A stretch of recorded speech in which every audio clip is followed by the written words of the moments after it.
Scan පරීක්ෂණය අපි බලන්නේ එයාගේ ගර්භාෂයේ තත්ත්වය කොහොමද, ඩිම්බකෝෂවල තත්ත්වය කොහොමද, ඩිම්බකෝෂවල හොඳට බිත්තර තියෙන ආකාරයක් පෙනෙනවද, එහෙම නැත්නම් වෙනත් සංකූලතා ප්‍රශ්න තියෙනවද කියලා. මදසරුභාවයට ප්‍රතිකාර ගන්න යම් යුවලක් ආවට පස්සේ අපි මේ දෙදෙනාම පරීක්ෂණවලට ලක් කරනවා. ඒ පරීක්ෂණ ගොන්න අතරින් එක වැදගත් පරීක්ෂණයක් තමයි ගෑනු කෙනාගේ කරන ස්කෑන් පරීක්ෂණය. මේ ස්කෑන් පරීක්ෂණය අපි බලන්නේ එයාගේ ගර්භාෂයේ තත්ත්වය කොහොමද, ඩිම්බකෝෂවල තත්ත්වය කොහොමද, ඩිම්බකෝෂවල හොඳට බිත්තර තියෙන ආකාරයක් පෙනෙනවද, එහෙම නැත්නම් වෙනත් සංකූලතා ප්‍රශ්න තියෙනවද කියලා. එහෙම කරන ස්කෑන් පරීක්ෂණයක් ගැන තමයි අපි අද කතා කරන්න යන්නේ. මේ තියෙන්නේ ඒ ස්කෑන් පරීක්ෂණවලට අපි පාවිච්චි කරන මැෂින් එකක්. එතකොට මේ ස්කෑන් පරීක්ෂණ ගත්තොත් එහෙම එක අපිට දෙආකාරයකට කරන්න පුළුවන්. එකක් තමයි ට්‍රාන්ස් ඇබ්ඩොමිනල් ස්කෑන්. එහෙම නැත්නම් අපිට උදරය හරහා, උදර බිත්තිය හරහා කරන ස්කෑන් එකක් විදිහට ඒක කරන්න පුළුවන්. එහෙම නැත්නම් ට්‍රාන්ස් වැජයිනල් ස්කෑන්. යෝනි මාර්ගය හරහා කරන ස්කෑන් පරීක්ෂණයක් විදිහට කරන්න පුළුවන්. අපි වැඩිපුර කරන්නේ යෝනි මාර්ගය හරහා කරන ස්කෑන් පරීක්ෂණ. මොකද ඒ ස්කෑන් පරීක්ෂණ එහෙම නැත්නම් TVS ට්‍රාන්ස් වැජයිනල් ස්කෑන් කියන එකෙන් අපිට ගර්භාෂය, ඩිම්බකෝෂ ඒ වගේ දේවල් ඉතා පැහැදිලිව බලා ගන්න පුළුවන් හින්දා. මේ තියෙන්නේ අපි එහෙම යොදා ගන්නා ප්‍රෝබ් එකක්. මේකට කියනවා වැජයිනල් ප්‍රෝබ් කියලා. ආවරණය කරලා තියෙන්නේ. මේ වැජයිනල් ප්‍රෝබ් එක අවශ්‍ය විදිහට ආවරණය කරලා ආරක්ෂිත සහිතව තමයි ස්කෑන් පරීක්ෂණයට යොදා ගන්නේ. මේ තියෙන්නේ ට්‍රාන්ස් ඇබ්ඩොමිනල් ස්කෑන් එක. එහෙම නැත්නම් බඩට තියලා කරන ස්කෑන් එකට පාවිච්චි කරන ප්‍රෝබ් එක. එතකොට අපි මේ පරීක්ෂණයක් කරනකොට මෙතනට ජෙල් ටිකක් දාලා තමයි ස්කෑන් පරීක්ෂණය කරන්නේ. යෝනි මාර්ගය හරහා කරන වැජයිනල් ස්කෑන් එකේදීත් අපිට ජෙල් පාවිච්චි කරන්න අවශ්‍ය වෙනවා. ඊට අමතරව ගොඩක් වෙලාවට මේකේ ඔප්ෂන්ස් දෙකක් තියෙනවා. 2D ස්කෑන්ස් සහ 3D ස්කෑන්ස් කියලා. ගොඩක් වෙලාට අපි පාවිච්චි කරන්නේ 2D ස්කෑන්. නමුත් 3D ස්කෑන් එක සමහරවිට අපි IVF කරන patients ලගේ ගර්භාෂයේ තත්ත්වය, ගර්භාෂයේ කුහරය ගැන අවබෝධයක් ගන්න පාවිච්චි කරනවා. ඒකෙන් අපිට බොහොම හොඳ ක්ලියර් view එකක් ගන්න පුළුවන්. එතකොට අද අපි ස්කෑන් කරන කාන්තාව එයාගේ උසප් චක්‍රයේ දෙවනි දවසේ ඉන්නේ. තවත් දරුවෙක් බලාපොරොත්තුෙන් ප්‍රතිකාර ගන්න තමයි ඇවිල්ලා ඉන්නේ.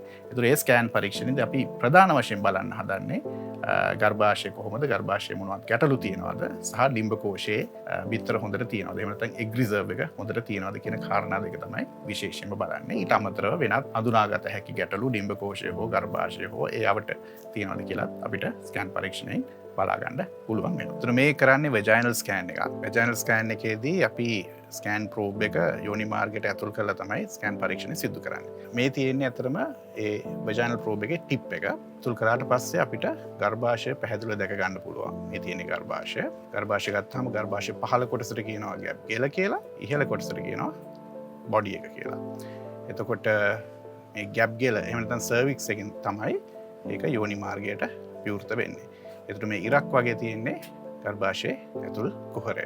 ඒ ඇතුල් කුහරය ආවරණය කරන පටකය තමයි අපි ඇතුල් බිත්තිය එහෙම නැත්නම් එන්ඩෝමෙට්‍රියම් එක කියලා කියන්නේ. ඒ එන්ඩෝමෙට්‍රියම් එක ගැප් ගෙල හරහා එහෙම නැත්නම් සර්වික්ස් එක හරහා සර්වයිකල් කැනල් කියලා කියනවා මේ කොටසට යෝනි මාර්ගයට විවෘත වෙනවා. මෙන්සස් හැදෙනකොට මේ ගර්භාෂයේ ඇතුල් බිත්තිය කැඩීමකට ලක් වෙලා ඒ කැඩුණු බිත්තිය තමයි පටක තමයි එහෙම එළියට යෝනි මාර්ගය හරහා එන්නේ. ඒකට තමයි අපි මෙන්සස් හැදෙනවා කියලා කියන්නේ. මේ අද කරන ස්කෑන් එක මෙන්සස් හැදිලා දෙවනි දවසේ කරන ස්කෑන් එකක්.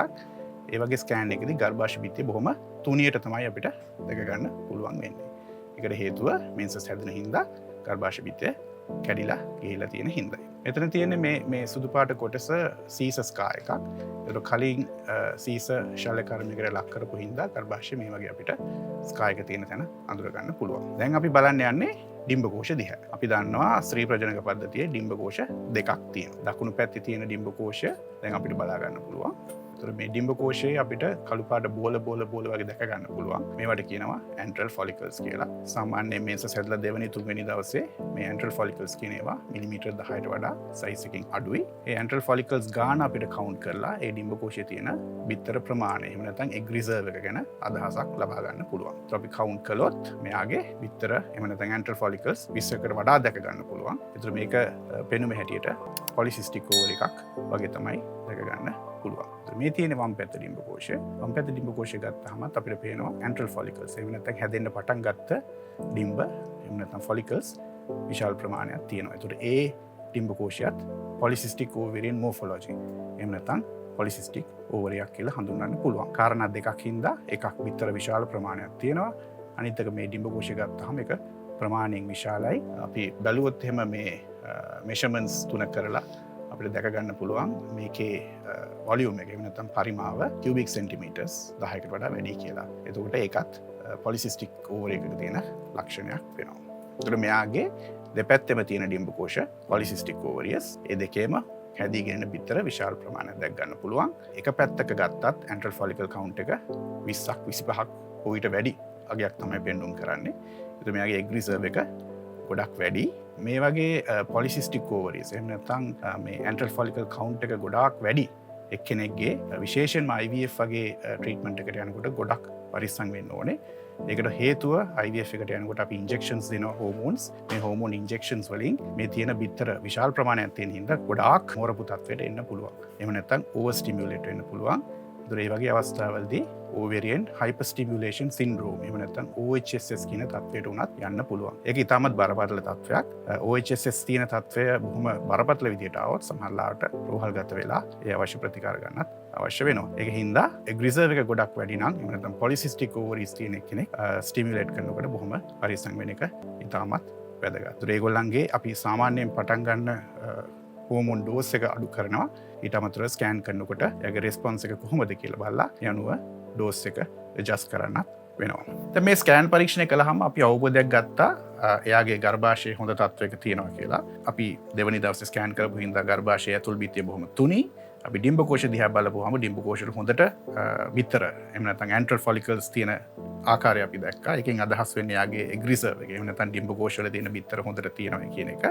ඉතින් මේ වගේ පේෂන්ට් කෙනෙක්ගෙන් බිත්තර IVF එකට ගියොත් ඉතා පහසුවෙන් වැඩි ප්‍රමාණයක් ගන්න පුළුවන්. හැබැයි මම කලින් කිව්වා වගේ ඉතාමත් පරිස්සමින් මේක කරන්න ඕනේ. මොකද ඒගොල්ලෝ ඕවර් ස්ටිමියුලේෂන් එකකටත් යන්න පුළුවන්. ඒ වගේ තත්වයකට ගියොත් ඒක ටිකක් බරපතල. ඒකින්ද අපි පුළුවන් තරම් ට්‍රීට්මන්ට් කරනකොට ආරක්ෂිතව ඒ ට්‍රීට්මන්ට් එක ලබා දීම ඉතාමත් වැදගත් වෙනවා.